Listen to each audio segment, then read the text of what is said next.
because we're just doing 1984 today, which is not very many titles at all, as you can see on the screen.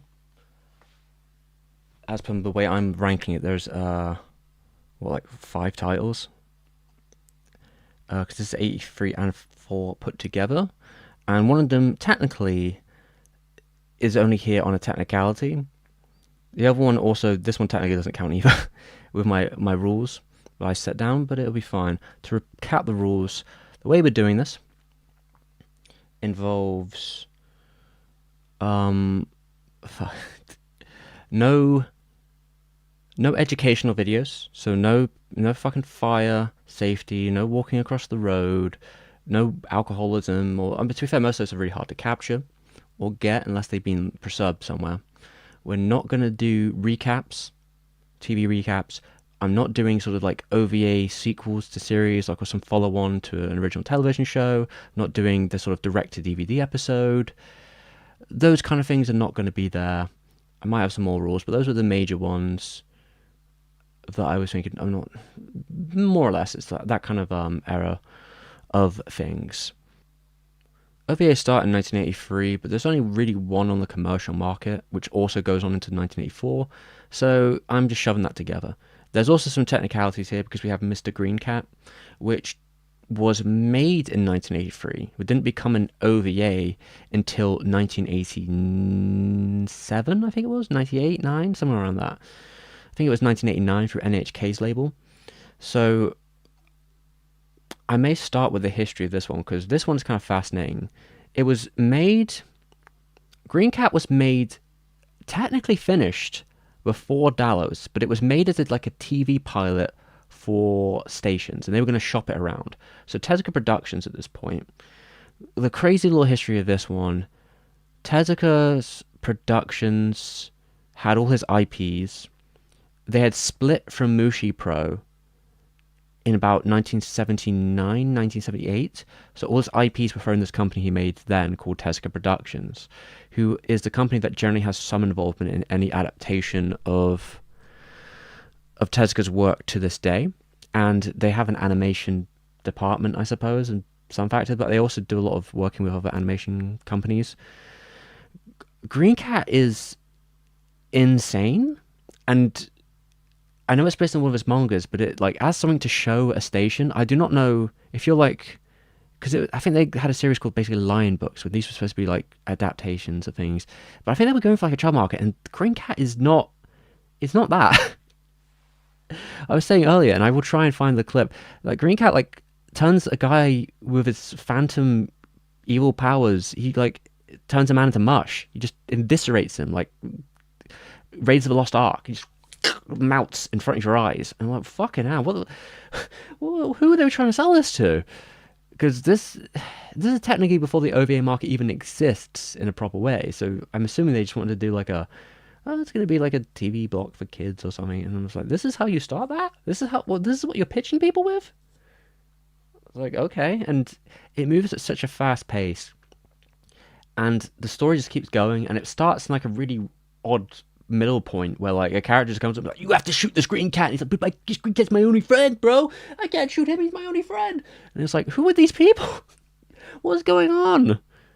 Why have you got to kill this cat? I don't even... And then I guess they fill it in as it goes, but it's just it's so out there.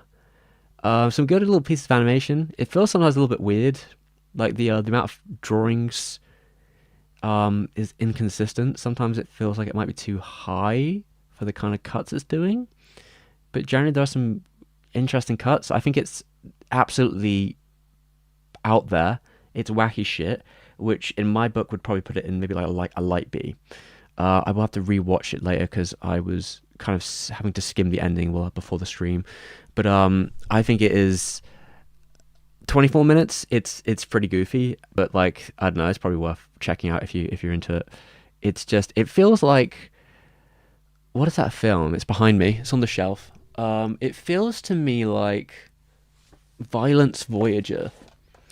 It was like a slightly softer version of Violence Voyager, which also has that kind of like Goosebumps, kind of like spooky stories for kids things, but then like taken up to like the most extreme degree when it's like, oh, It starts like, oh yeah, this is kind of like, I can see how this can get like, ooh, they're getting into a situation, but then it gets really dark, and you're like, oh fucking hell, get me off the ride. Well, like that's not that dark, but it has a couple moments that get quite extreme. But I think it's got some artistry to it. I think it's fun for what it is, and it's not very long. So, you could do worse. In fact, we're going to see worse.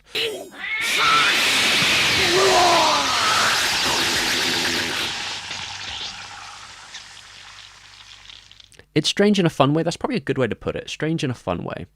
No, yeah, I guess there's some also rules there about what counts as an OVA and what doesn't. Harmageddon will be a movie, so that's not going to show up. But today we're covering mainly this, it's the 84 stuff, so I can't really talk about every OVA ever because there is so many of them. Anyway, we're going to go back to Dallos. Dallos, I have covered on the channel as part of the Oshi series. Dallos is kind of a mess. A very, I guess, failure to success mess. There's a story there. Like, there's definitely like a outline for a story. There's some stuff there that it's doing that's kind of interesting. It's of the Gundam family, but it doesn't have full mechas. It has some sort of I don't know what you call it, like forklifts as mecha type stuff in the future on the moon. It's about labor disputes. It's kind of it's about failure, almost about failure. This whole thing is about failed attempts. In some ways, it feels like a pre-Sata Gundam kind of style story. And some of the setup there, but I suppose that's also Gundam. Ultimately, I don't know if Dallos works 100%. Some people, I think, like it more than others. Maybe a personal perspective of it. I think there are some episodes that are better than others. A lot of it comes from it having like just a diabolical behind the scenes of. It sounds like a power struggle between the two major creators, and Oshi also working on 3 other projects at the time. Episode 2, I remember liking most. Any stuff where Yamashita is like the main animation director, those cuts were really good. Like, it does have a lot of standout cuts, which is probably what Dallas would become known for. Is there's pockets of violence, which were probably a little higher than you'd expect at the time. Heads exploding kind of stuff, where it's like, oh my god, what the hell. The first episode is pretty regular until that happens. Episode 2 is definitely, I would say, the best episode, but 3 and 4 also have some good highlights and cuts. Episode 4 has some good moments as well. I don't really myself rate it too high. I'd probably put it like the low C kind of area, but I do think it has a very important point in its history. Like, in the history of OVA, Dallas cannot be can't be regarded. You can't throw Dallas out of the conversation for how it basically started the popularization of the direct-to-video trend in anime, and did have some interesting concepts. It just had 4 episodes. It didn't really have time to flesh them out. Dallas would have been a very competent 26 episode series, maybe a 50 episode. It could have been like a 40 Gundam episode. It could have been a whole Gundam experience where they could have done all kinds of shit, and it might have been considered a classic. But they had 4 episodes, and they kind of all are trying to do something different in a fragmented way. So I'm not gonna say I rate it too highly on that, and I'm not super invested in Dallos as a final thing, but I do think it's still interesting historically. Freedom. I could totally see that, actually. I have seen Freedom. I could totally see that Freedom has some similarities. The moon base especially. There's some crackdown there, like police state stuff. Though obviously it's not quite, it's like labor heavy on like unions and stuff.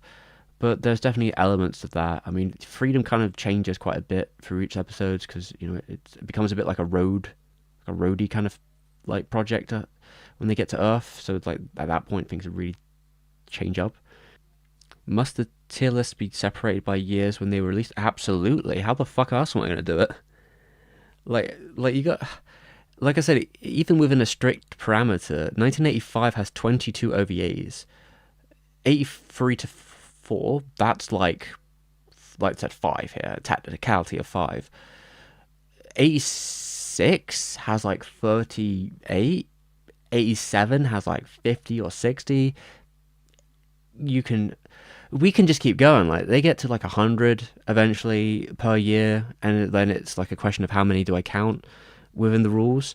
It would be, I can't just be like, oh yeah, it's time to rank every OVA ever right now off the top of my head, starting at number 1002, Dallos. It's like, yeah, come on.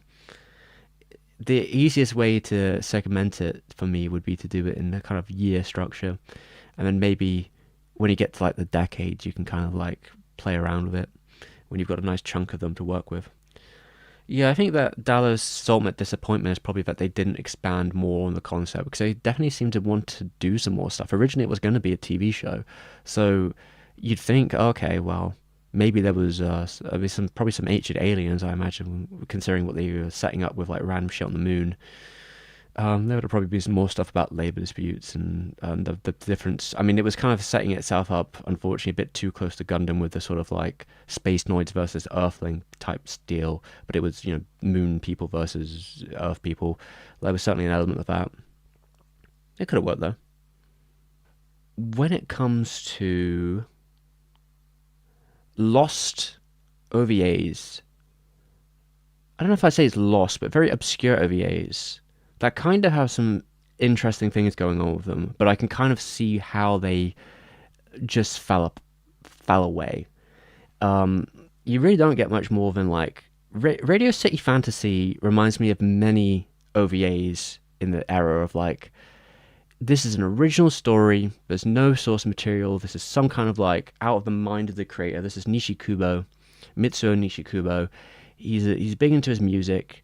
He's big into different. This one's kind of interesting. I'd say art design, boarding, and creativity. There's definitely a strong element here. I think the ultimate failure of something like Radio City Fantasy probably is going to come if you're like interested in the music. He's really into like Americana music, sort of like this Americana rocky sort of stuff. Through, I guess in this case, Japanese lens. You can see that in some of his later stuff, that music is like a big factor, but he's also particularly curious about different art styles, especially contemporary ones at that time. The sort of California art style was getting in a little bit hot this time, so that there's a sort of element of that sort of more modern, sharper aesthetic, especially considering the main character is an artist, so you get to see different sort of art direction and styles through the music videos. Now, the contention to me about Radio City Fantasy, is the story doesn't really back up much. It's very thin. I actually quite like the idea of it's sort of a very interpersonal teenage story about these kids, sort of light romance, meeting by chance, sort of bumming around their youth, and that stuff. I was like, okay, I can kind of see where this is coming from, but it's very grounded in those moments.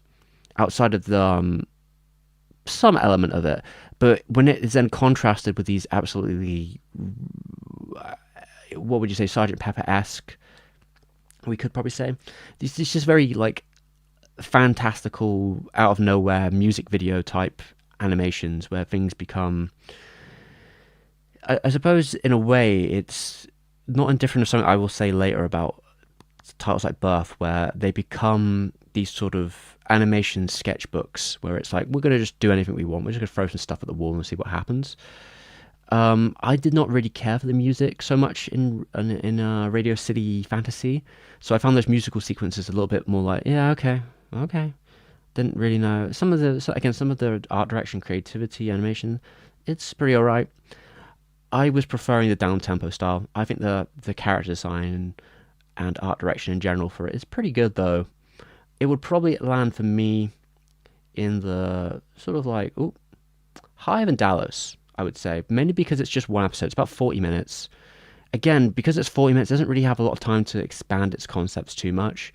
Where, like, would it become a series? I don't think it's the thing that would become a series, but if it had, like, another 40 minutes, it probably could flesh things out a bit better. That would never happen, though. And I don't even know if you can buy this past Laserdisc. I don't know if there ever was like a DVD or anything. Is Daikon considered an OVA? That's an interesting theory, I suppose. Some people would say it's kind of like a proto-OVA because it was released in that kind of format. I mean, I could shove it in the list right now as a technicality, because it could be considered, like, in my rule set, I don't know if I would even put it in there because it's technically a music video. So I would probably have a rule against just having music videos within it. If I was going to put Daikon 4 or 3 in here, let's go with 4 maybe. I'd probably put it like maybe in like an Daikon 4 especially, probably put that in a nice, probably A rank maybe. I could give that an A rank, maybe top of B. Depends on how I'm feeling. But it's kind of like a proto situation where it was mainly sold in a fan context as like 8mm and VHSs and laserdiscs. That was kind of its format, though it was obviously unlicensed. It's kind of somewhat a product of Dojin culture and like festival culture stuff, where like that element of it is almost separate. It's almost its own category beyond OVA, because OVA is very it's like the commercial market in terms of selling it broadly as tapes, usually by big studios. But that's kind of like the fan market side of things. But you could totally see. I see the through line of how they can connect, because they do in some ways. I suppose some of them, like, you know, Daikon 3 probably, I think that predates most of this, and you can see it definitely has that influence for sure. I don't have the image on me though, but I could throw it in for the sake of it. It'd be an interesting thing to throw in. I don't know if it sparked the idea of OVAs exactly, because the idea of OVAs is not like unique to animation. It was just a case of like, oh, there's a video market now. They're becoming slightly more affordable. We could sell people stuff on video, which everyone was doing. It wasn't just like anime was doing it. There was a lot of people thinking like, oh yeah, we can sell crap on video to people now. And sometimes we can sell stuff that's just made for video. So it's not exactly, I mean, technically, I think there is another, it won't go on the list because it's against the rules, but there's some back and forth on the date it was actually finished, but there were like VHS tapes sold to schools at high prices that started around the same time as the OVA era. And it's really hard to pinpoint dates on them, but some of them may have been around 83 or a little bit before, where they were selling these OVA tapes. They were selling, some of them were animations, but usually they were educational videos. So a lot of times it was like, yeah, we sell them to schools at a high price so they can use them for like a lesson or something. You know, it's usually, again, it'd be fire. Again, sometimes see them with animations, wise, you know, fire safety, road safety, etc. There's a lot of those type of things where they live within a sort of weird in between. There was one about huffing paint that I was actually trying to track down because I looked at the poster. I was like, oh, actually, that's kind of nice. Actually, I'm kind of curious about this one. But I think some of them, because of their exclusive nature and that they were only really sold to these bodies, actually a lot of these ones are really hard to get a hold of unless you're in Japan and you know the right sellers, I guess, because they weren't for the commercial market. Well, it wasn't Daikon that started that acknowledgement. That was actually Animage. Animage just established that there was this group of 200,000 plus people who had very specific tastes, and it was that acknowledgement that then led to companies making these decisions. So Animage, you know, that starts in 1978, so that predates all of it. Animage showed that there was a core audience who would buy things and dedicate themselves to things here, and had different tastes than the mainstream. So yeah, it wasn't Daikon that did that. And again, Daikon 4, I don't know how many tapes they could make, but as from like the position they were in, they probably didn't make that many tapes. Enough to sell at the festival, right? But they can't have been mass produced at any large number. I'm wondering how many tapes they could even have produced as like a small body of people. I mean, it's probably 100, somewhere to 100 and is it 100, somewhere between 100 and 1,000, I'm sure, but hard to say on that exact numbers. I'm not sure if Ego will be... I think not having dialogue is fine. It might be more of a length situation where, like, if your OVA is just a music video that's 4 minutes long, I probably wouldn't include it because it feels a little bit superfluous, I guess. Because there is like, you know, there's a different thing in terms of like, you could just count that within the music video category of animation because, you know, the Japanese industry has a huge category of music videos. So like there is that kind of weird position where like some of that to me feels like, okay, well this probably should be in that category, not this category. But yeah, it depends. There is one I'm kind of curious about with that because I know there's one of the Macrosses. They have like a big music festival Macross video. I don't know 100% if I'll be counting that one or not, but I don't particularly find it that interesting. So it might not end up on the lists. Well, it's not about being a silent film. It's more just about the context. And I mean, Angel's Egg does have like 10 lines of dialogue or something silly like that, but Angel's Egg probably will be in there. I mean, you can kind of make a case for Angel's Egg also being a film nowadays as well, but I guess it was supposed to be in the market as an OVA, so it goes both ways. Since it was theatrically shown first, it was supposed to be a movie. It's in widescreen, but it was mainly made for a video market that didn't want it. It'll probably go on the video list though. I'll put it on both. I'll be cheap. Yes. Angel's Egg had about 10 to 20 lines of dialogue. Most of it's fairly quiet, but people do talk in it. They absolutely do. Because the man and the girl have to like interact. So there is definitely some lines of dialogue between them. Even though it's not much. I mean, yeah, Legend of the Galactic Heroes will be a hard one because that means I have to watch 110 episodes of the whole series in full. Hopefully the Laserdisc scans will be done by then. I've seen some of it in the past, but that's gonna be a long fucking one to deal with. Oh, interesting.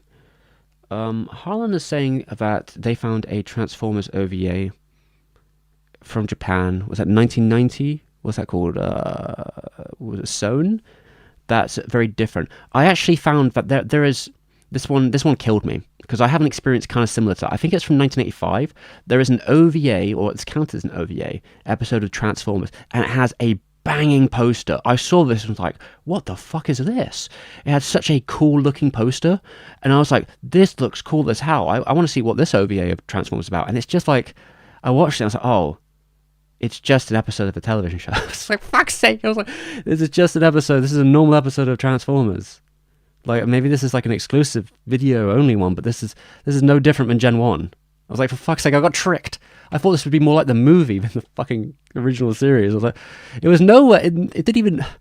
The visuals were very they were over exaggerated in this poster, which looked cool, and then in the episode, it looked kind of lame. I was like, oh, well, there's always next time. So the thing about like the HOVA stuff is that there will be a separation point that I have to make, because the amount of erotic video exclusive content on the market is so large. I would never be able to do this if I covered it all.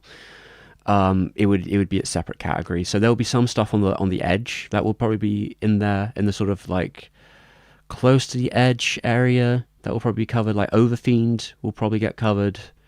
But I probably won't be covering like Cream Lemon, because it's like 30 episodes of stuff that's way beyond the edge. And like most people would probably only talk about Pop Chaser anyway, which I don't know if I have a huge amount to say about Pop Chaser. Influence not regarding. So yeah, it'll probably be stuff that's kind of it can be explicit, but not into the pornographic territory. Which is, there's a fine line between those two, and I'll have to pick those. Max is going okay. I'm a little tired, to be honest, but we're going relaxed. I'm taking it easy. But anyway, I should get back to this. Now, here's the technicality one. So this is Creamy Mami, right? This is Creamy Mami's OVA from 1984. Now, again, this one I've seen it by chance. I probably wouldn't even include it if there wasn't so little coming out during this period. But the first half of it is a recap of the series, which instantly would probably get it disqualified. And the second half is kind of a follow-on from the series. But I will make the argument here that it is mainly its own spin-off story that doesn't really go anywhere and can be seen as such. Well, like, it's kind of just its own sort of little tale.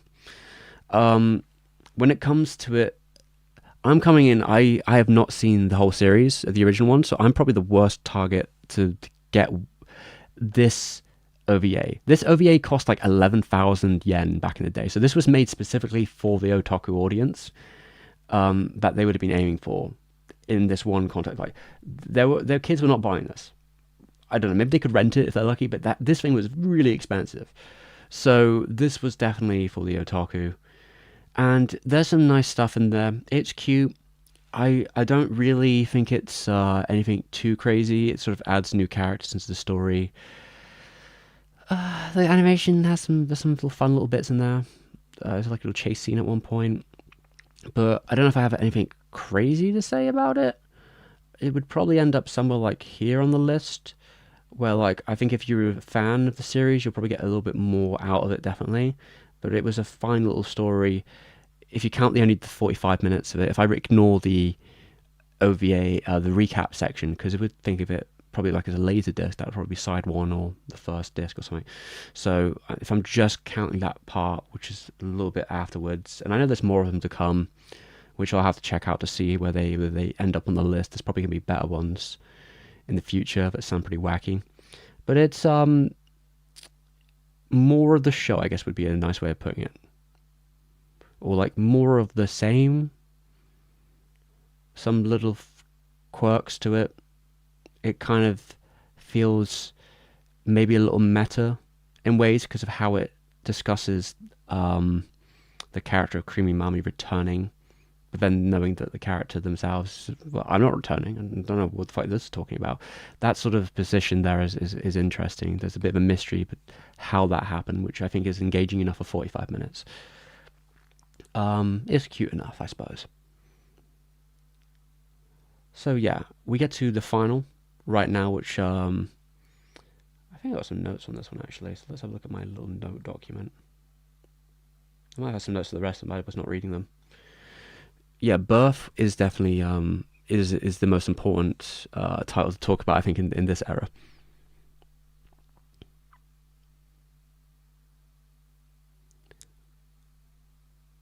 I don't cover the first H anime or HOVA. I don't even know what's technically considered the first one, because, you know, so much lost media and such, but I won't be covering any of it, really, because it would just bloat the list too much. Does Mezzo Forte count as H?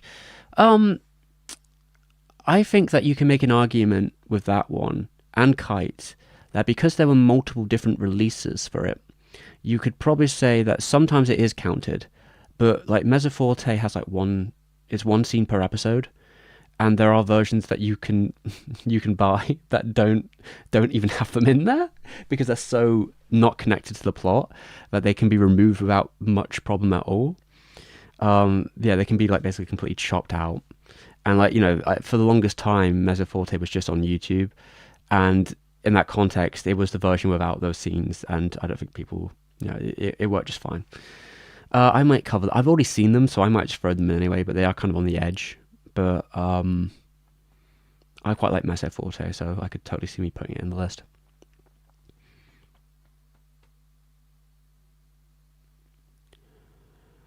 I think it's hard to say if Dead Leaves is a modern version. I guess it could be considered like the ethos of it, of something like Dead Leaves is kind of like Neo Canada, because Birth to me sets a precedent which I find fascinating about OVAs, because I could see it as totally like yeah, S tier would probably be the best. I don't know if I have any S tiers this time. Um,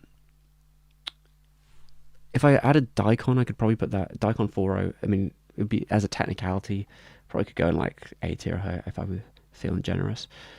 Like maybe one day I'll finish the whole process and then I can make a whole actual real like video about it, where I kind of like condense it down into a sort of top 100 or something. But for now, the process is going to be digging, and the easiest way to do it is per year, because the idea of just ranking random ones, I don't know how you do that. Someone said that in the chat about, I would call Birth the sketchbook kind of animation, where like it is based around the cult of Canada, I suppose you'd say. The fandom of Canada was strong enough to get something like Birth made. Because when I look at Birth as a video, Birth being, I think it's 80 minutes. So it's the longest of all the ones. Actually, I guess Dallos technically counts as probably the longest, isn't it? Because that's probably 2 hours in total, maybe, give or take. I can't remember how long each episode is. I think they're about half an hour. It might give or take. So it's probably the longest of like everything but Dallos being a multi-episode series. But we're going to talking about just one and done. But Birth is fascinating in its collection of animators, the boarding. The animation cuts are really good. They're really top of their game animation cuts, but it's such a fascinating chopped together thing where like the sound direction almost feels a little incomplete. It's not 100% there sometimes. Maybe that's just like the approach they were taking. Um, but it doesn't really make any sense. It is the epitome of what OVAs are usually I sometimes seen as, in this like it is just animators let loose where the story is completely superfluous and it ends like Adeon, or like in some way. A lot of these OVAs seem to end with like everyone dies, something weird esoteric happens. It's like, what the fuck was that? Which I guess is funny to think about in retrospect of like it's, you know, similar to stuff that happens later in the industry with, you know, Evangelion's ending and the end of Evangelion's ending, where like there was a quite extreme endings. But it's like Birth and others seem to they were kind of gunning for that sort of thing much before then. And I guess Adeon is kind of like the center point of that conversation. But Birth is fascinating in that it does create characters in a world where it's like, yeah, I could totally see more of this world happening, because you have these sort of very big personalities and these random characters, but it sort of starts in such a weird way, and it has these three intersecting stories that start so like at odds with each other. It almost feels like it's just completely, it has to almost sledgehammer all three of them together to make them into something that work. It just like, what the, okay, we got this story, we got that story, and this one, and then there's like just smashing them together. Like they will work somehow. That's what I'm saying about the sketchbook approach, where like before Birth came out, I know there was like I don't know if I would call it a manga. There was like a visual book. There was all this stuff you could buy beforehand that was based on Birth. They were kind of like creating a hype cycle of being like, here's stuff from the production credits. But when it comes to making an actual film, I think that was an area where it was like, that's a difficult part. We've got the animation cuts, we've got the character designs, we've got the art direction, but the actual story, it's a precursor to those events. It's a precursor to trying out different elaborate chases and action set pieces and pieces of science fiction and fantasy. Where you can watch, I don't actually know where people can watch Birth these days. I know it had, the last time I had like a physical release, this DVD. I don't even know if it's ever had it has an American dub, so I have to assume it was dubbed at one point. But your guess when is as good as mine. I have no fucking clue. It is one of those things where the words probably matter less than like the actual subject of it all. But it does feel, in the way it ends and the way it's structured, almost like a bit of a joke. Like it just, that it ends in such a, it's like a light-hearted joke that maybe it's because they didn't know how to finish the story, but it has to become of like the big boom. But it is it's interesting to see how that random event sort of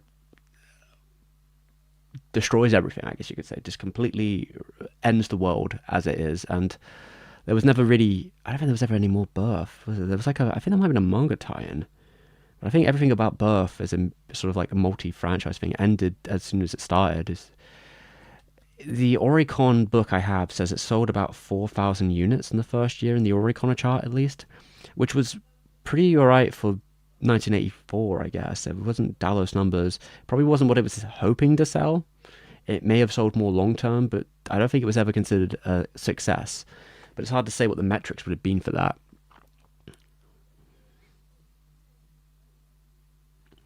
Yeah, likely Birth is probably easiest to see on the high seas through that kind of way of stuff. There might be versions on YouTube even. Maybe someone just uploaded the whole thing onto YouTube. I'm sure there's probably something like that. If it's that easy, I don't know.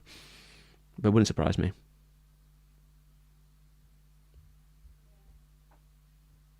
I don't think it's a money situation, because animation is not quite that way.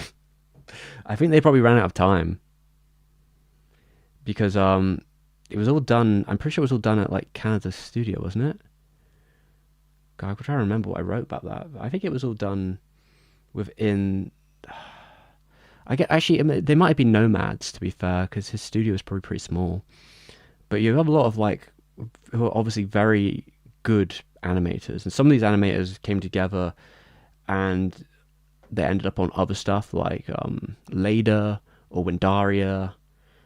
Some of them ended up being on Urusei Yatsura. There's this kind of interesting link where a lot of those animators, I guess that's even before this though, I suppose, but maybe they went from Urusei Yatsura to Birth. That sort of movement of staff members, especially very specific ones. I find that fascinating in a way. Birth is definitely a pop cultural icon of influence in the otaku sphere. It's probably more of it's kind of like what they say about Velvet Underground, right? Where the joke with Velvet Underground, especially with musicians, is like, yeah, back in the day, a lot of those Velvet Undergrounds, they sold like 1,000 copies back in the day, but every one of the people who bought that record back in the 60s or 70s, they made their own band, and then it became the sound, and it's like, okay. There is that sort of like, I mean, Canada was already popular, right? And Canada already had these movement of animators and artists, but I think the spirit of what Birth is can be seen in many OVAs, and that's why I'd probably put it. Ooh, where am I going to put it? Like maybe here. It could go either. I'd probably put it B because I don't think it's definitely very impressive of its era. It depends if you vibe with it, I suppose. I think really the question with Birth is like, is this your vibe? For me, it mostly is, but I also find it a bit plotting at times. Where like maybe it's a bit, I don't know. I guess it gets a bit wishy washy like that. So maybe it's a little bit shorter. I wouldn't mind as much, but I think overall, you cannot discredit the technical showcase that Birth is. But I could totally see someone watching Birth and be like, "What the hell is that? Wasting my fucking time." It's like, okay. But I do really appreciate that like Birth feels like something that would never possibly. I think it can only be made in very specific circumstances of that era, of that peak of the Canada, sort of like Canada having like a fan, like you had a fan group, like literally a fan club, and there's probably a lot of members, and these people kind of seeing like, there's a demographic here, big fandom, big importance, all these different Canada animators coming together, and that being like, oh, this could be the next big thing, and like it's that like attempt to be like, yeah, fuck it, go for it, let's see how it goes, and it not working out at all, but that they tried it all, I think it's just a fascinating oddity in that way. I would like to see like a Blu-ray or like a higher quality release. I don't know if that's ever going to be one. I don't know what the right situation is with Birth. It's such an oddity in that way. It's the kind of thing where like I'm sure the behind the scenes story would probably be more engaging than the actual plot of the actual OVA itself.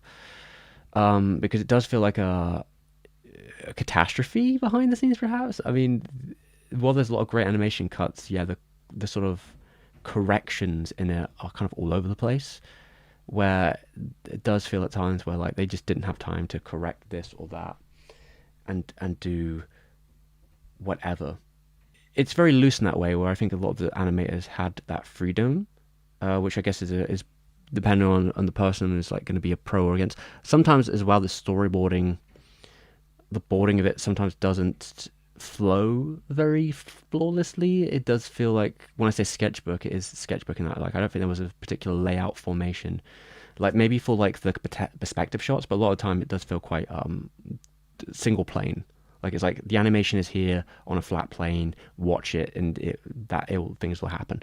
That's kind of how it feels. And sometimes, yeah, like I think like shot to shot, it's a bit like, oh, that's a bit okay. That's not as flowing as I'd hope, but that probably comes from the sort of making of something like this, where it's probably all over the place.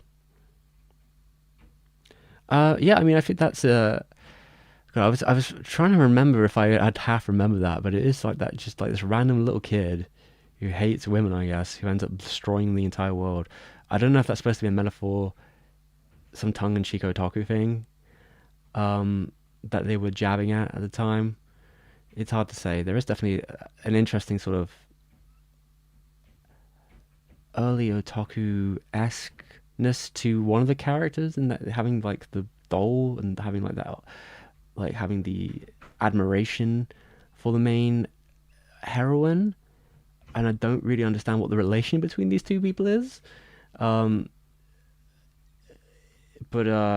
as a character, there seems to be some kind of relation there between these ideas.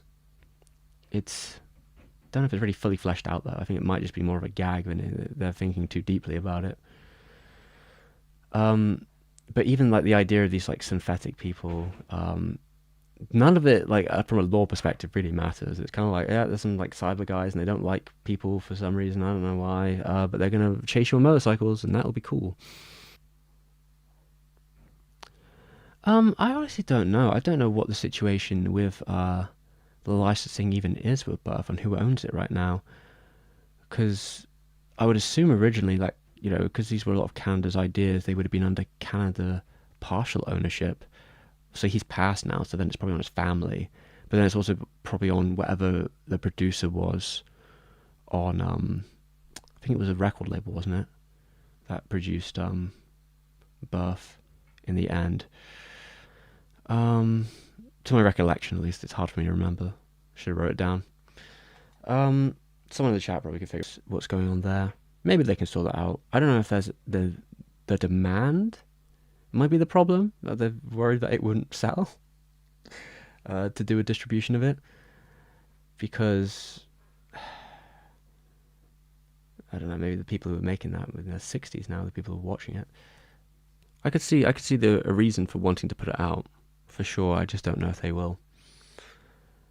Again, it could be a rights issue, depending on where those companies went and who collapsed and who bought the rights from who.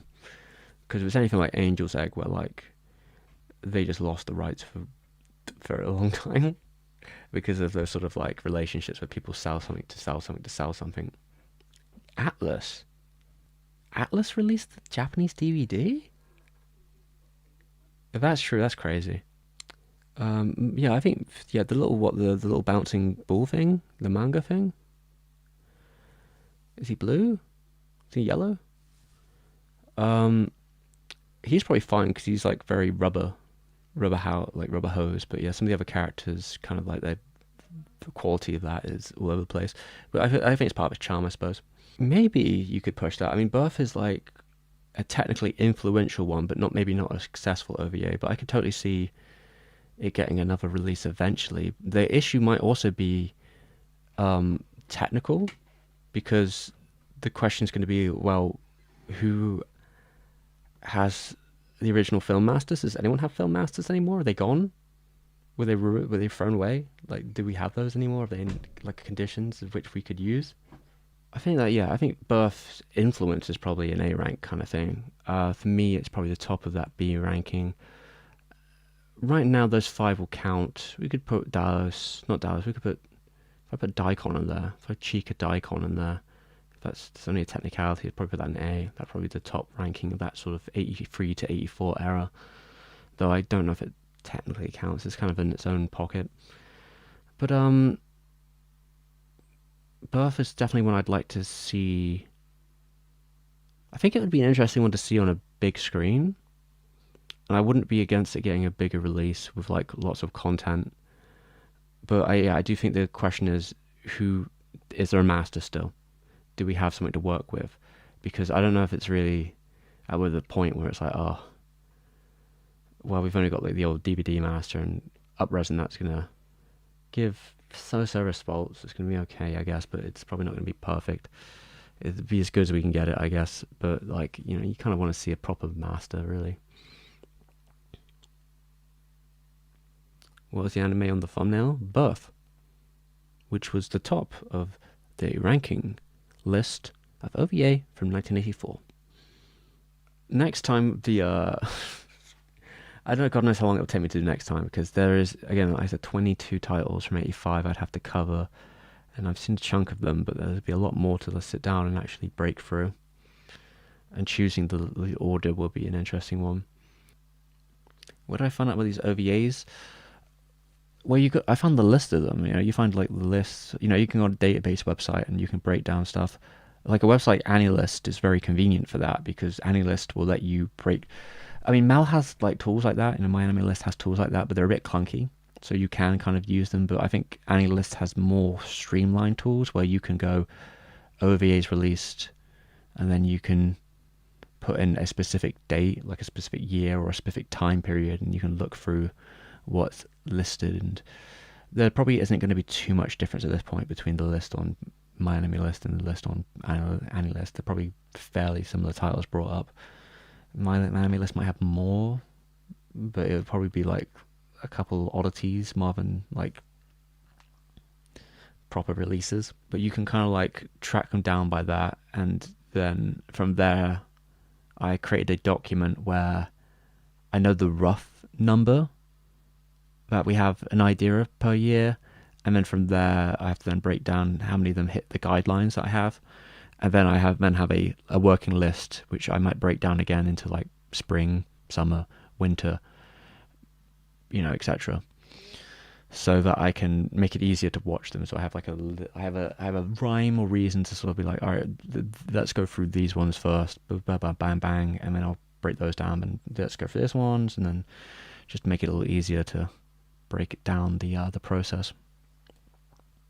It will be a slow one, but I thought since we already had a couple of them down, I thought improv 2 I will cover them. It won't be anything crazy this time, obviously, because we're only covering a couple. But I think the history for me is some of the more fascinating stuff about that early time when everything was still kind of figuring it out. This is a lot of these probably would have came into planning in '83. I imagine they were like put out quite quickly as soon as they thought the idea, and they saw someone else do it. I'm sure as Dallos Volume 1 came out, they were like, "Oh, you can do that now," and then other people were just jumping onto it. I know Pero was definitely engaging with that with Kitty Records, because Kitty Records works with Pero, and Pero worked on a couple of those OVAs I brought up. I think they did Radio City Fantasy, I think was them, and Pero also did the Creamy Mammy one. But Pero really quickly bounced on it because they were already working on with Bandai on Dallos. And I think what happened is Kitty Records, who were also working on them at the time, see that they're doing that, and they go, well, oh, we're going to do that too. And Kitty Records makes its own label and goes, we're going to make a video release label in our own studio, and it connects it to Pero.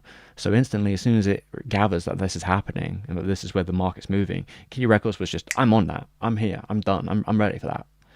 And that's where you get some of those early ones, but it takes time to release something. So these are kind of like those first titles that have ran to the market. And Birth is definitely that like luck of the draw of like, let's get something out before they change our mind. Because 85, that's when saturation point hits. And that's probably a lot of that coming from instant market response. How quick can we get something made? And that's when you see that sort of huge, you're going from 5 or 6 titles here, some of them being recaps and stuff, to, at most, I think you could probably rank 85 as a total collection of probably about 35 titles, which is a huge step up. And like I said, through my process of elimination, when I removed the sort of PSAs and we removed the recaps and stuff like that, it became something like 22.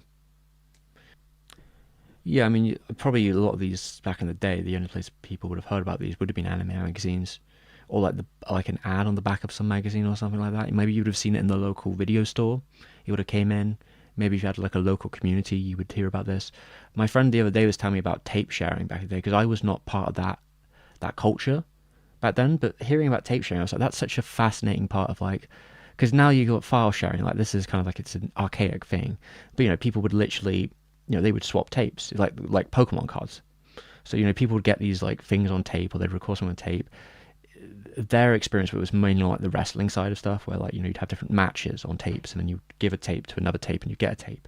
And having like at that time they had like a stepbrother who was really into that sort of thing, so they saw all these random things like Hong Kong movies and wrestling tapes, and even probably anime tapes, because of someone being in the know enough to like meet people and swap and share tapes and jump between them, and that sort of create that weird community aspect. And I think that's fascinating. That was probably quite common back in the early 80s too, like this mid to 80s period. That's probably how some people were seeing some of this stuff, would be someone giving them a tape or borrowing a tape or maybe swapping a tape.